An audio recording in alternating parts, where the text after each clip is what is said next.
Bismillahirrahmanirrahim. Assalamualaikum warahmatullahi wabarakatuh. Pada pertemuan hari ini saya akan menjelaskan materi tentang saham biasa. Jadi di saham biasa ini kita akan bahas 4 materi. Yang pertama yaitu tentang apa yang ditawarkan pada saham, kemudian karakteristik dasar dari saham biasa, kemudian dividen saham biasa, dan tipe dan penggunaan saham biasa. Mungkin langsung saja kita bahas tentang apa yang ditawarkan oleh saham. Jadi setiap pemegang saham biasa itu adalah pemilik bagian perusahaan dan berhak terhadap keuntungan perusahaan. Kemudian klaim atas pendapatan itu bukannya tanpa batas, tetapi para pemegang saham secara real itu adalah para pemilik residual atau perusahaan.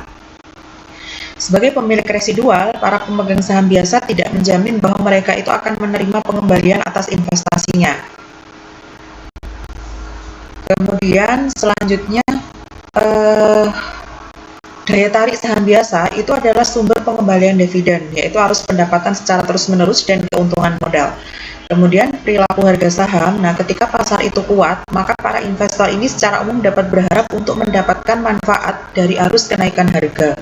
Ketika harga buruk terjadi, investor itu dapat mengalami kerugian, sehingga pengembalian pasar saham yang relatif tinggi, resikonya juga tinggi, ya ini sesuai ya dengan high risk high return.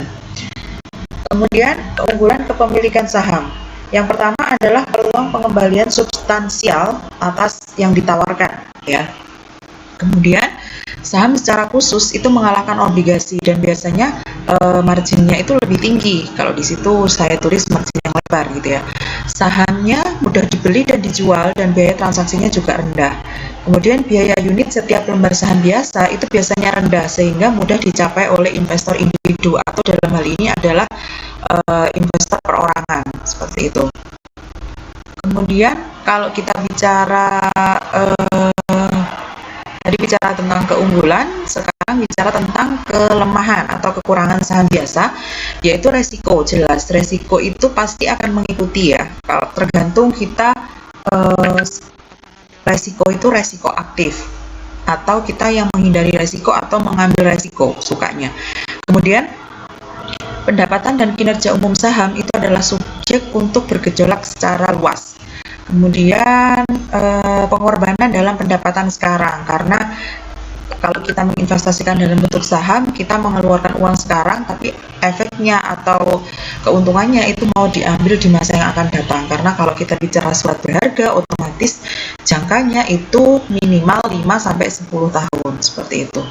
Kemudian karakteristik dasar dari saham biasa.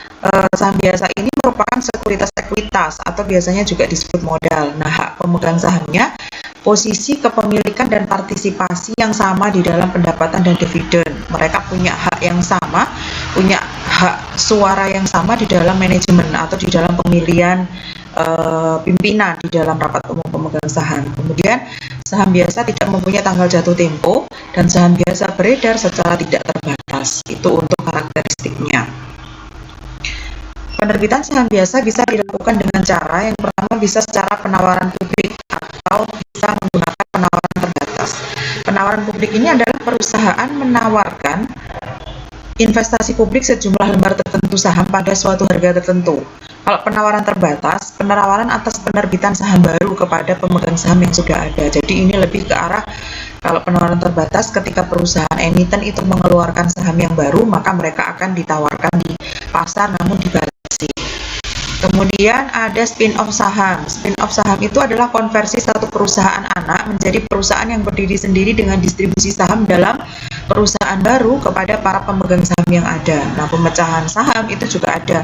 Pemecahan saham itu manuver dalam mana suatu perusahaan meningkatkan jumlah saham yang beredar dengan menukar sejumlah lembar baru untuk setiap lembar yang beredar.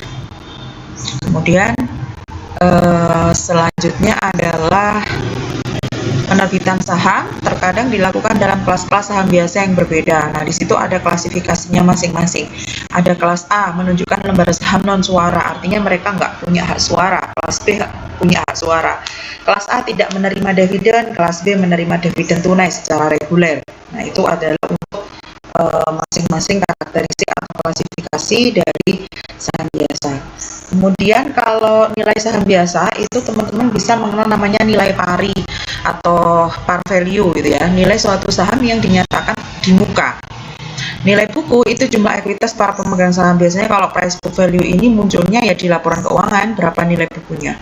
Kalau nilai pasar itu ya harga pasar yang berlaku atas suatu penerbitan saham. Kemudian ada dividen. Nah, dividen saham biasa ini ada beberapa tanggal penting ya untuk penghitungan dividen. Ada tanggal deklarasi, tanggal pencatatan, tanggal pembayaran. Di situ ada earning per share ya. EPS sama dengan EAT dikurangi dengan PSD dibagi dengan sigma CS. Nah, itu untuk dividen saham biasa. Kemudian ini untuk dividen tanggal X dividen atau tipe dividennya. Tipe dividennya ada dividen tunai, ada dividen yield, ada dividen saham. Kemudian untuk tipe-tipenya ini juga ada saham-saham blue chip, saham yang tidak dapat dikalahkan dalam kualitas dan mempunyai catatan panjang dan stabil dalam pendapatan dan dividen. Ada saham-saham pendapatan, ada saham-saham pertumbuhan. Ada macamnya saham teknologi, spekulatif, siklikal gitu ya, kemudian defensif dan lain sebagainya. Ini kalau investasi saham di luar negeri ya. Oke, kira-kira ini yang bisa saya sampaikan untuk tambahan materinya. Dari saya, Assalamualaikum warahmatullahi wabarakatuh.